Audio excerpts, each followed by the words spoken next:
Tonight, disturbing new details of the alleged anti-government plot to seize land in Quebec. From training exercises to stockpiling weapons, how the RCMP say the military men prepared, and the ominous warning from the group's alleged leader, it could be another Waco. Breaking tonight, Erik Menendez denied parole, the high-profile decision just issued in California. The new potentially deadly tick-borne illness popping up in Canada. We were waiting for it to happen. How to detect and prevent Rocky Mountain spotted fever. From CBC News, this is The National with Chief Correspondent Adrian Arsenault. Thanks for joining us. Tonight, unsealed documents reveal new details that led to the arrest of 4 Quebec men, including 2 active-duty soldiers accused of stockpiling weapons for an alleged plot to create an extremist enclave on Canadian soil. 3 of the men, Raphaël Lagacé, Simon Anger-Audet, and Marc-Aurèle Chabot, have been charged with facilitating terrorism in addition to weapons offenses. The 4th, Matthew Forbes, faces only weapons charges and is out on bail. Chabot and Forbes are active members of the Canadian Armed Forces. And Sarah Levitt shows us new details and fresh questions about the men, their alleged plan, and whether others might have been involved. Heavily armed, fully equipped in military gear, this is just one of many training sessions of an anti-government group the RCMP says was plotting to violently take over land near Quebec City. Now unsealed RCMP documents reveal the investigation began in March 2023, looking into an Instagram account. But it quickly grew. 4 men were put under intense surveillance. Marc-Aurèle Chabot and Matthew Forbes, both serving members of the Canadian Armed Forces, Simon Anger-Audet, a former member, and Raphaël Lagacé, a civilian instructor. The RCMP alleges Chabot was the de facto leader of a group of extremists. It would seem to be antithetical to their role in the military, where the intent is to defend the country, protect the country. They think they are defending the country. They think they're defending it from, the problems that have beset it for the past decade or so. Appearing under a pseudonym in a now-deleted podcast episode, the RCMP alleges Chabot said this: "You need to be reliant on yourselves, have a community that backs you. So whatever the F the governments try to pull, try coming after dudes that are prepared, are tight, run their shit well. You can't. It's going to be another Waco." He's referring to the 1993 siege in Waco, Texas, after a 51-day standoff between federal agents and the Branch Davidian cult. More than 80 people were killed. In Quebec, the RCMP soon tapped the men's cell phones, put GPS trackers on their vehicles, and monitored both their mail deliveries and banking. Training sessions were also recorded. Aerial shots show unidentified individuals fully kitted in gear using handguns, long guns with illegal magazines, and smoke grenades. I think the big question is, who are those other people? Are they also military? Do they have some connections to military, either as active or former serving members? Some of those sessions happened here at a quarry outside of Quebec City owned by Lagacé's family. In one session infiltrated by officers, the RCMP alleges they learned how to slit throats and shoot people in the head. Now, none of these allegations have been tested in the courts. Sarah, as I understand it, all this information comes from documents the RCMP filed to get the search warrants, and what they turned up certainly made headlines. Yeah, they moved in January 2024, and really it was a massive cache of weapons. We're talking 83 firearms, at least 11,000 rounds of ammunition and more. The men were arrested in July. Anger-Audet, Chabot, and Lagacé are being detained until their trial. Forbes was released on bail. All right, thank you, Sarah. That's Sarah Levitt in Montreal. Now to some breaking news. Convicted killer Erik Menendez has just been denied parole after spending more than 30 years in prison for the murder of his parents. His brother Lyle's case will still get its own review. Cameron McIntosh has kept a close watch on this notorious case. So Cam, what are you hearing about this call? Yeah, the decision coming late tonight from the California Parole Board. Erik Menendez has failed to convince it to recommend him for parole. Now, he appeared virtually from prison today, the hearing lasting more than 10 hours. It heard from Menendez himself, it heard from the Los Angeles District Attorney, and also it heard plenty of victim impact statements. The ruling from the California Parole Board is that it couldn't be convinced that Erik Menendez wouldn't pose an unreasonable risk to society. His brother Lyle will appear tomorrow, more than almost 36 years to the day since the brothers killed their parents. We received a call on our 911 emergency line from the residents. The murders date back to August 1989, when their parents Jose and Kitty were found shot dead in their Beverly Hills home. Arrested the next year, the brothers claimed self-defense, accusing their father, a record executive, of emotional and sexual abuse. After a mistrial, they were convicted in 1996, sentenced to life with no parole. They shot their parents to make it look like a mafia-style killing, shooting their dad in the back of the head. It's time for the world to know the truth. In 2003, a docuseries raised other allegations of molestation against the boy's father from a member of the Latin boy band Menudo. A Netflix series also returned the case to prominence. I'm going to need you to walk me through what happened. Back in May, they were resentenced to 50 years with a chance at parole, partially on the new evidence against their father.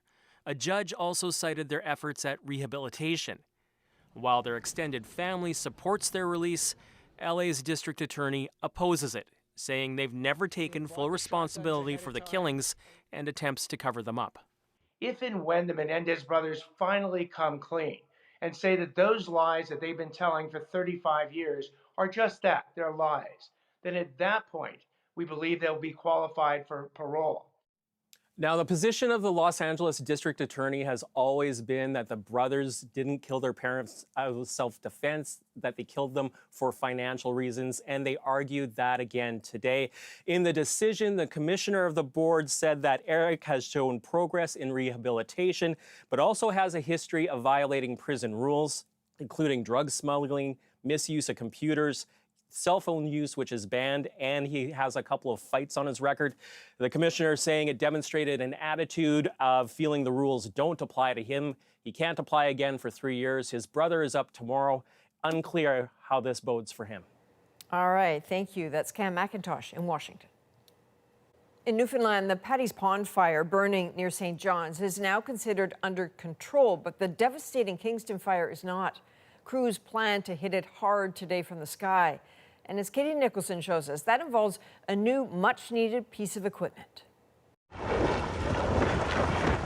A low swoop and a targeted plume of water. The Fire Raptor is one of the newest weapons in Canada's wildfire arsenal. That's the tank. Yeah. The snorkel. Equipped with a hose and a high-powered pump, it can suck 5,000 liters of water into the collapsible bladder on its underbelly in a minute, and is designed for precision. We have the bubble window here, so I can look down, straight down this hole, and I can look down at the snorkel and get an accurate read on where we want the water. The Fire Raptor is reconfigured from a Sikorsky helicopter that used to ferry oil workers to offshore platforms. There are currently 2 in service and another being reconfigured, which means stripping it down to the frame. Every pound we could remove would be another, say, pound of water we would be able to carry. They were used for the first time last summer out west. This is its Newfoundland debut, and it's been busy. These are all the tracks they were doing yesterday. 55 trips in one day. Just one aircraft among many in what the province is calling an aerial attack on the Kingston fire, which has driven hundreds from their homes. But these people bombing, they're heroes. Look at the job they're doing. Evacuee Gilbert Dale's home made it. Others in his community among the more than 200 structures destroyed. Our first responders did the best they could, and everybody who was working did what they could. It hits you all of a sudden, right? Because you look at what you have and what you could have lost. And I'm just thankful I have my life. A life and a community he may be able to return to thanks in part to firefighters on the ground and in the air. Katie Nicholson, CBC News, St. John's. Now, fire crews all over Atlantic Canada are closely watching what is happening out in the ocean. Hurricane Erin is heading north after battering parts of the U.S. East Coast.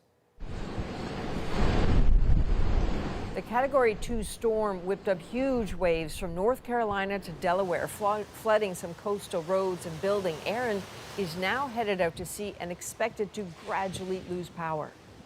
But as it does, it will pass by Atlantic Canada. It is not expected to make landfall, but its strong winds could become a problem. Senior meteorologist Johanna Wagstaff is tracking the potential impacts, including, Joe, it seems, on the wildfire fight. That's right, Adrian. Even without landfall, Erin is massive. Tropical storm force winds stretch out about 500 kilometers from the center, so parts of Atlantic Canada could see gusts over 60 kilometers per hour in the coming days. And these winds are coming from the north, so fire crews on current wildfires have to adjust to sudden wind shifts. So the rain dome will stay offshore, but the storm is wrapping in cooler, drier air. You can see counterclockwise from the north. This setup dries out conditions on land. So you put together strong winds, the wind shifts, and dry air over areas already in severe drought. That does mean elevated fire danger as Erin passes. And when you put all that together, you're talking about something that is familiar and a bit of a warning, because we've seen this before, right? Yes. So the tragic Maui wildfires back in 2023 showed how a hurricane well offshore can worsen fire conditions. It was Hurricane Dora that passed offshore about 400 kilometers, but intensified dry, windy weather helped fires spread rapidly, along with a multitude of other factors. And while Erin isn't a direct parallel, it is a reminder that these huge storms can influence fire risk even from a distance. So something Atlantic Canada definitely keeping an eye on over the next couple days. Okay, thank you, Joe. That's Johanna Wagstaff for us tonight in Vancouver. Prime Minister Mark Carney spoke to U.S. President Donald Trump by phone today. It's their first conversation since tariffs increased on some goods after they both failed to reach a trade agreement earlier this month. The Prime Minister's office provided few details, but said the conversation was productive and covered a wide range of topics, including tariffs and securing a peace deal for Ukraine and Russia. A source tells CBC News Carney initiated the call and that it was lengthy. We're going to have a little fun, we're going to celebrate, but then we're going to get back to work and we're going to take care of these criminals. And that's Donald Trump visiting National Guard troops in Washington today, promoting his crackdown on crime. He handed out pizza and hamburgers. Last week, Trump made the unprecedented decision to take control of the D.C. police force, declaring a public safety emergency. Well, Russia has launched hundreds of drones and dozens of missiles into Ukraine overnight, striking targets across the country, including an American-owned factory. This is the American company Flex, one of the biggest American investments here in Ukraine. And look here, totally destroyed. That is the president of the American Chamber of Commerce in Ukraine in front of a smoldering building deep in Ukraine's west, close to the EU border. According to Kyiv, Russia has fired more than 1,000 drones and missiles into the country since Donald Trump met with the Ukrainian president in the White House on Monday. Israel has now rejected a ceasefire deal rubber-stamped yesterday by Hamas. Its sights set instead on a military takeover of Gaza City. As Chris Brown shows us, that is triggering a numbingly familiar pattern of displacement, destruction, and desperation.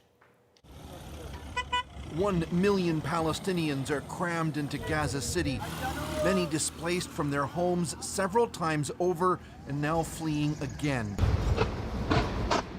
Israeli bombardments have increased ahead of what the IDF is foreshadowing as an all-out assault. We will deepen the attacks on Gaza City, a stronghold of government and military terror, said Brigadier General Efi Defrin. Despite hunger and fear, some in Gaza are taking their opposition to the streets, the brave ones to protest Hamas, while here they're holding up English signs for international audiences protesting Israel. Stop the genocide, said Mohammed Halas. We can't take it. Gaza City will be destroyed. Where are we supposed to go? The head of UNRWA, the key UN agency for Palestinians that Israel accuses of supporting terrorism and it denies, said Israel's attack on Gaza City would amount to a death sentence for countless weakened, already malnourished children. Aisha Wadan said she had to feed her 8-month-old son Hatem natural herbs because there was no milk and she was too weak to breastfeed. Amid so much death and pain came a rare story of survival from 23-year-old Saja Hamad. She was almost completely buried after an Israeli strike collapsed her house, but remarkably, rescuers managed to dig her out. I was sleeping, she said, and suddenly I found myself under the rubble. There is a ceasefire deal on the table that Hamas has reportedly accepted, but Israel has now rejected. It would see 10 of approximately 20 living hostages freed over a 60-day ceasefire. But Netanyahu says they must all be freed. And while Israel negotiates, the assault on Gaza City will continue. Chris Brown, CBC News, London. The Crown has decided not to appeal the acquittals in the sex assault trial of 5 former World Junior hockey players. They were found not guilty of sexually assaulting a woman known as EM in a London, Ontario hotel room in 2018. After 8 weeks of testimony, an Ontario Superior Court justice ruled EM's evidence was not reliable or credible. Hockey Canada declined to comment. And a vigil was held in Toronto tonight for an 8-year-old boy shot and killed by a stray bullet on Saturday while he was in bed. His mother speaking of her grief and his energy and love. It hurts so bad. I want everybody to know his name. I don't want his name to ever be forgotten.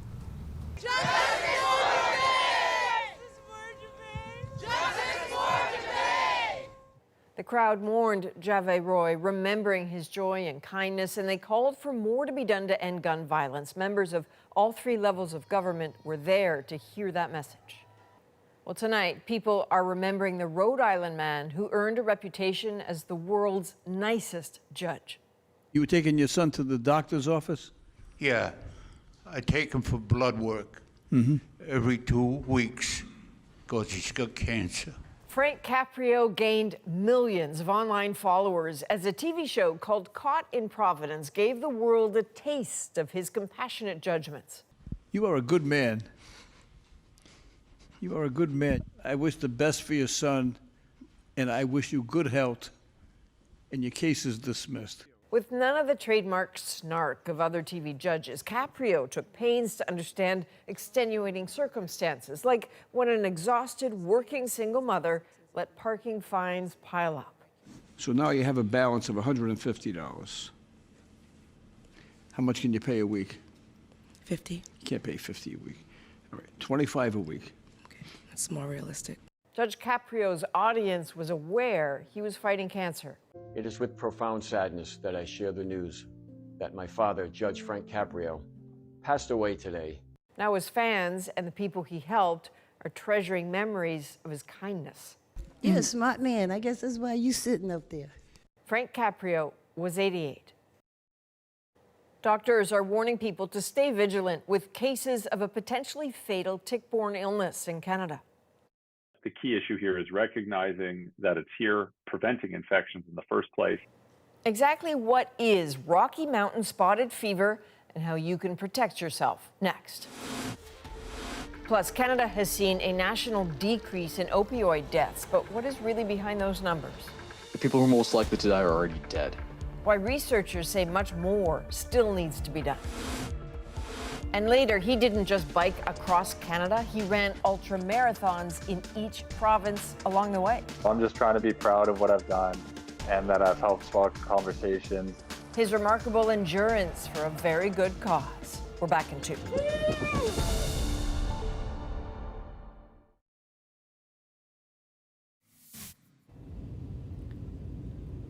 So that is not at all what you want to see when you're up in the air. And if you look carefully, that is a broken piece of wing just hanging off a Delta Airlines plane. Passengers say they spotted the dangling flap mid-flight on Tuesday. The plane, though, landed safely in Texas, and an investigation is now underway. Well, potentially deadly tick-borne disease appears to be spreading to parts of Canada. It's more common in the United States, but climate change is bringing cases north. Jayla Bernstein now with how you can protect yourself and your pets. Whenever you walk like this in some grass environment, there could be some ticks, Milder winters are making southern Canada a prime habitat for ticks, and Lyme disease isn't the only threat they're carrying. Cases of Rocky Mountain spotted fever are popping up in new areas. Quebec reported a new case this week, likely caught in the southern part of the province or southern Ontario. We were waiting for it to happen. It's just a bit earlier than what was anticipated. There have been sporadic cases in British Columbia and in Ontario, a cluster of cases in dogs linked to the Lake Erie region. The ticks that carry the infection are established in much of the United States: American dog ticks, brown dog ticks, and Rocky Mountain wood ticks. As they migrate north, experts are warning people to be on the lookout for symptoms: fever, headache, nausea, and a telltale rash, which can take the form of pinpoint spots or red splotches. Like Lyme disease, there's no vaccine for Rocky Mountain spotted fever in humans, but if it's caught early enough, it can be treated with antibiotics. The key issue here is recognizing that it's here, preventing infections in the first place, and ensuring that clinicians and frontline healthcare providers are aware that we are seeing different tick-transmitted illnesses here in Canada. As for prevention, the key is to suit up. Proper clothing, the DEET. Then when you get back home, tick check. That goes for dogs too. Watch out for flu-like symptoms and consult your vet about tick medication. Ultimately, it's still an uncommon disease, right? It's one we want to pay attention to because if it's you or if it's your dog, that's still bad. But this isn't something that's going to come through and affect thousands of people in Ontario next week. Experts say Canadians don't need to stop enjoying the outdoors, but they do need to take precautions. Jayla Bernstein, CBC News, Montreal. We're getting a clearer picture tonight of what is driving down opioid-related deaths in Canada. It's a very dynamic, unregulated supply. We know that new substances emerge and then they disappear for a while. How experts say more lives can be saved. Plus, Canada says it will formally recognize a Palestinian state next month, but not without conditions. This intention is predicated on the Palestinian Authority's commitment to much-needed reforms. The changes Canada wants to see and why. And the all-Canadian effort to launch rockets into space. This is our first rocket, so it's called Taiga. It's our first suborbital launch vehicle. The National breaks down the stories shaping our world. Next.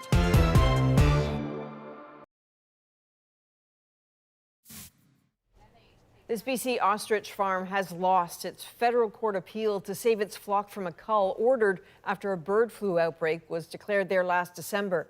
Convoy protest organizer Tamara Leach and the U.S. Secretary of Health, Robert Kennedy Jr., took up the cause to save the birds to no avail. The farm's spokesperson calls the news devastating.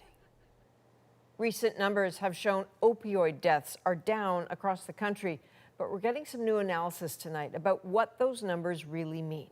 Alison Northcott walks us through what we're learning and what it means for the crisis moving forward.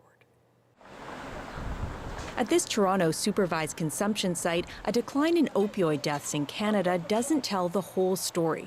They've been helping a growing number of people avoid the worst. We're running to alleys, stairwells, on the street, just running to respond to overdoses that are happening in public.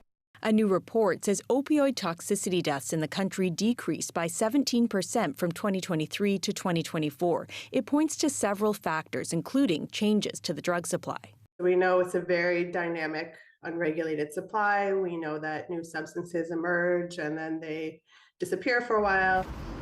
In BC, for example, there was less of the high-potency opioid carfentanil found in drug samples last year, potentially making the supply there less deadly. While I'm really elated to see these reductions in overdose mortality, it's quite disappointing to me that 10, 15 years into this generation-defining public health crisis, we're relying on drug trafficking organizations to decide whether people live or die. He and others say Canada needs a safe, regulated drug supply to save lives, because despite last year's overall decline, opioid toxicity still killed more than 7,000 people.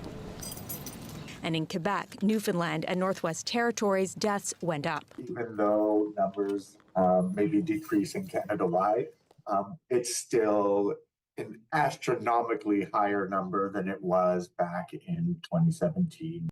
Experts say another thing driving the overall decrease speaks to the scope of the crisis.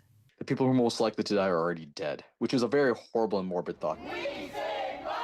In Toronto, the provincial government recently shut down 4 supervised consumption sites because they were within 200 meters of schools or daycares. Those remaining are scrambling. People are just feeling really abandoned, feeling really disappointed that these services that they had relied upon are now gone. The report also says so far in 2025, emergency calls and deaths linked to drug toxicity are once again climbing in some parts of the country. Alison Northcott, CBC News, Montreal. Time now to dig deeper into the stories shaping our world, including a celestial effort to keep jobs, pride, and scientific talent right here at home. The countdown is on for Canada's entry into the commercial space race. We need to get a way to access that orbital economy to benefit from it. We'll examine a homegrown plan to launch rockets from Canada and why it may open doors to a thriving economy. But first, This intention is predicated on the Palestinian Authority's commitment to much-needed reform. a pledge by Canada to recognize the state of Palestine in September, but only if the Palestinian Authority promises big changes. So what is the Palestinian Authority and what is behind the calls for reform? Ashley Fraser breaks it all down. Canada has said it will recognize a Palestinian state in September, provided that certain conditions are met by the Palestinian Authority. This intention is predicated on the Palestinian Authority's commitment to much-needed reforms. But what is the Palestinian Authority, and why does Canada say it needs reforming? What's happened is the Palestinian Authority, which was always conceived as a temporary interim entity, has effectively become a permanent reality. To be clear, a mix of authorities govern Palestinians living in the Gaza Strip and the West Bank. The Palestinian Authority, or PA, is a governing body that currently has limited administrative and security control over parts of the occupied West Bank. Meanwhile, Gaza is governed by Hamas. A split we'll explain later. Today, the PA suffers from low support amongst Palestinians, and there have been many accusations of corruption.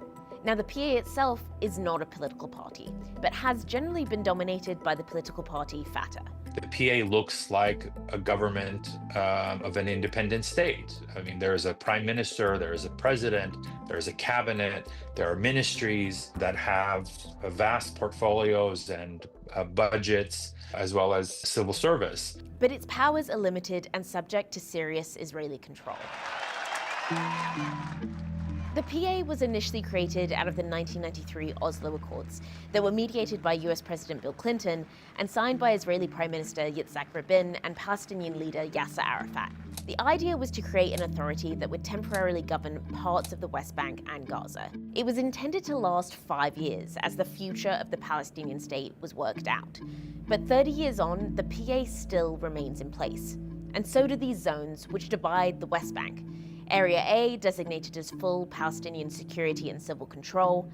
Area B, designated as Palestinian civil control but with some security from Israel. While Area C, more than 60% of the West Bank, remains under full Israeli military control.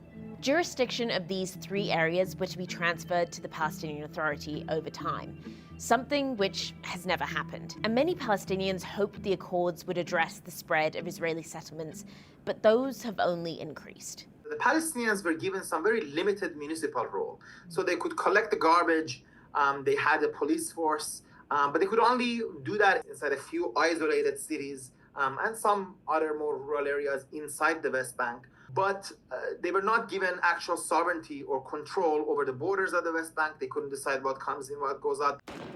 With limited power and no clear path towards a two-state solution, years of tensions continued, including a violent uprising, the Second Intifada. Then in 2004, Palestinian leader and president of the PA, Yasser Arafat, died. and this marks Mahmoud Abbas's rise to power. The following year, Abbas was elected to replace Arafat as president of the PA. And he also took over the Palestinian Liberation Organization, or the PLO, an umbrella group representing various Palestinian political factions. Both the PLO and the PA had historically been dominated by the Fatah party. Fatah was the incumbent, right? It was seen pretty much as a bit of a corrupt incumbent. There were a lot of people who had held power for a while, for as long as Palestinians remembered. In 2006, Fatah's rival Hamas won legislative elections while Abbas retained the presidency, leading to a power struggle. Hamas ran on an anti-corruption campaign and rejected cooperation with Israel. Western countries, including Canada, which has designated Hamas as a terrorist organization, refused to recognize the new Hamas-led government. That government created by Hamas was boycotted by the international community, and that led to a civil war and the split between the West Bank and Gaza Strip that we have seen ever since. So eventually, as the outcome of that fighting, Hamas ends up governing the Gaza Strip, while Fatah keeps control of the Palestinian Authority and governs in the West Bank. Legislative elections have not been held since. Today, 89-year-old Mahmoud Abbas still holds on to power as president of the PA, even though he lost his mandate in 2009 when his 4-year term concluded. Elections have been promised but never materialized, and that hasn't helped with Palestinians' dissatisfaction. Opinion polls consistently show Abbas to be widely unpopular. Recent polling from May of this year showed that 81% of Palestinians want him to resign. Around 80%, give or take, of Palestinians believe that the Palestinian Authority is corrupt. Part of this is maybe just public perception, but a lot of it is also grounded in fact. Whether it is misuse of funds, whether it is the kind of inexplicable enrichment of senior PA figures and their families, but also much of it relates into the way that the Palestinian Authority is run. Now, the PA is also accused of many allegations of human rights abuses. In 2018, a Human Rights Watch report said the PA security forces were routinely arresting and torturing critics and political opponents. Then, in 2021, the death of a political activist and Fatah critic, Nizar Banat, while in PA custody, sparked massive protests. And then there's the PA's relationship with Israel, which has been heavily intertwined politically and economically. What would you say is the relationship between the PA and Israel right now? The PA relies on security coordination with the Israeli military for its own survival. There's intelligence sharing, there are occasionally joint operations, but it's a kind of love-hate relationship because they need that security coordination to ensure their own survival, but it is so deeply hated by Palestinians that it has turned the PA into what many Palestinians see as a collaborationist regime with the occupation. In recent years, violence against Palestinians in the West Bank has reached unprecedented levels, according to the UN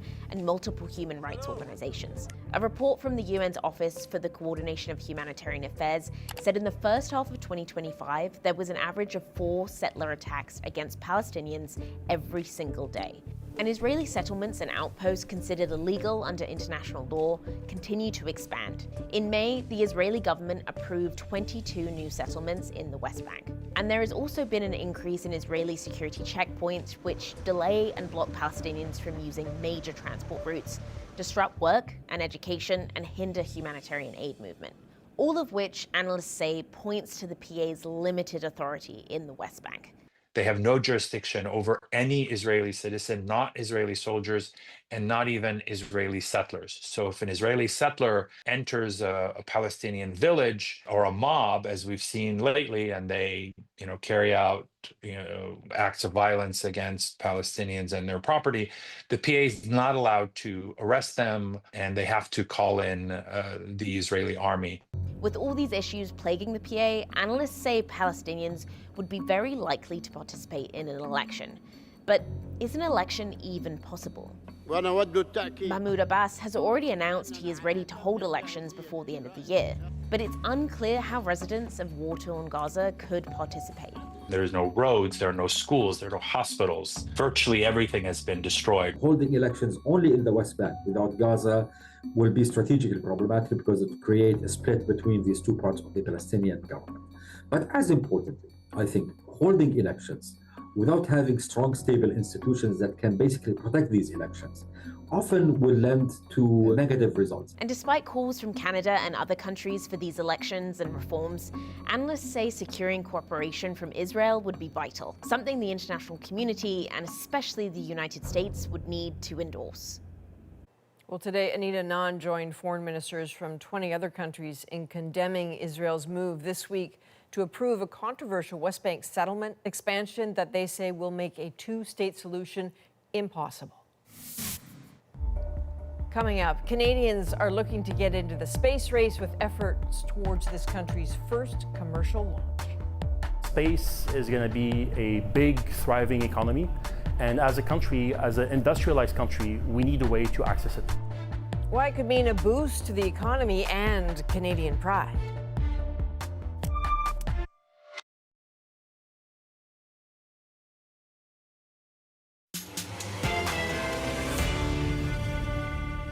With American billionaires like Elon Musk and Jeff Bezos leading the charge, the race to make money in space is heating up.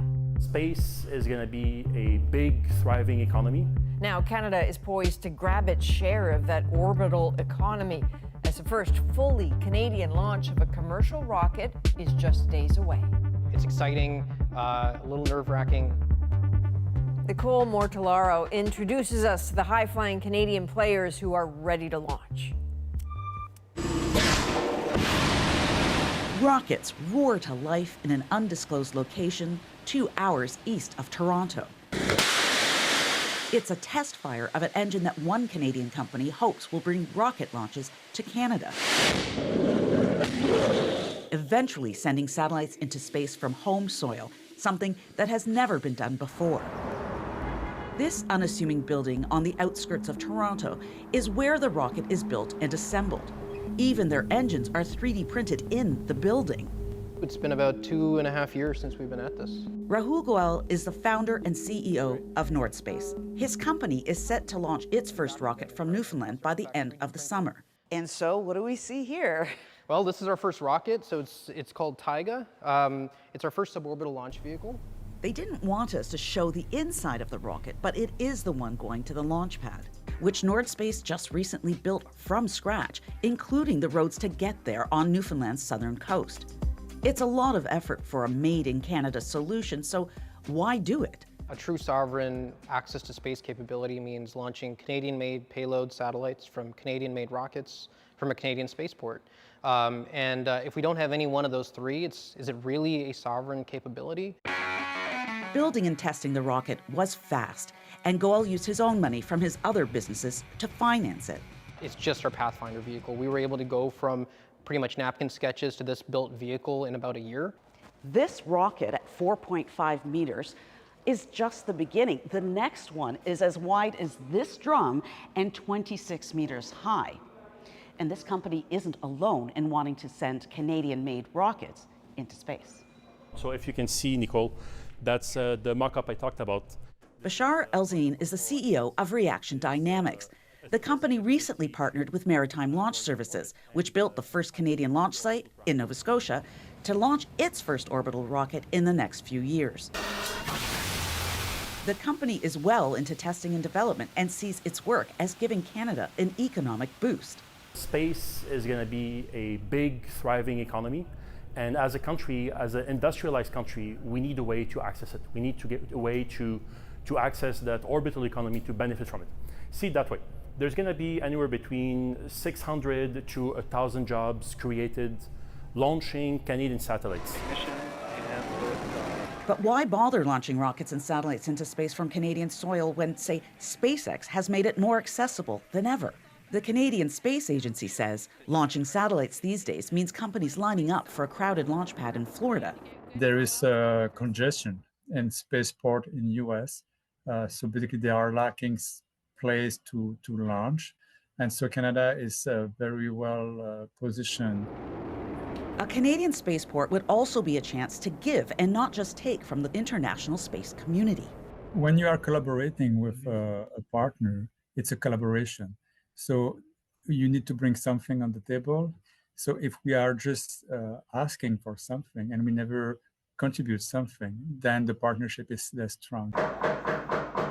But another big reason Goel and others see, Canada's rocket engineers stay home instead of taking their talents to countries with launch capabilities. So right over here is the launch tower called Bigger Ben. Here's our team captain himself. Talent like Oleg Kalimonov and his team.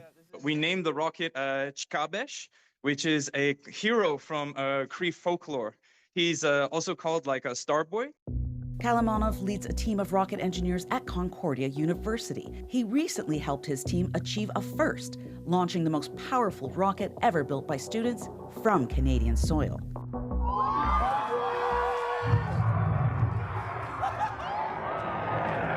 And Kalimonov sees a future beyond Canadian rocketry students getting jobs at home.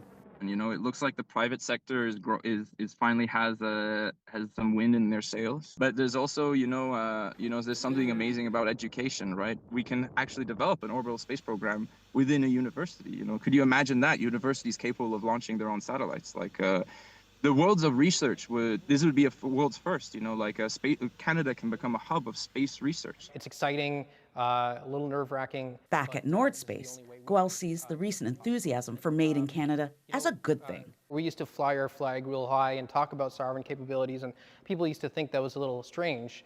Suddenly it's a cool thing to do. And, we welcome that for sure. And we're glad, Canadians really are realizing why investing in Canada, building in Canada is as important as we think it is. A lot of investment is still needed, and it's worth it, say these entrepreneurs, because it's money that wouldn't just pay for what goes up, but also to keep talent on Canadian soil. The Nordspace launch window opens this coming Monday at 8 a.m. Newfoundland time and continues each day next week until conditions are right for liftoff.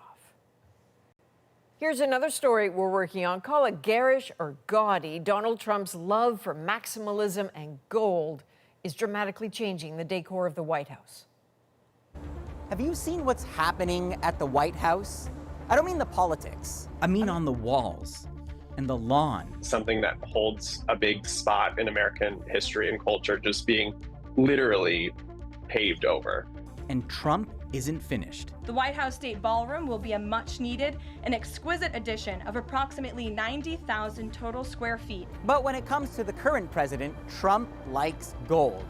Gold picture frames, molding, cherubs, even the crest on the ceiling. Dramatic changes for a building so recognizable, it's almost its own movie star. Here we are, creme molding. Love it. Almost there. Especially the place where the president works. How would you describe the walls and the decor of the Oval Office now, Tommy? I think, to be direct, it's pretty gaudy and it's pretty tacky. You can catch Eli's story in the coming days right here on The National. Coming up, a Vancouver man bikes and runs coast to coast raising money for mental health. I started to really struggle with my own mental health. Let's kind of bike across Canada for mental health. His cross-country journey is our moment.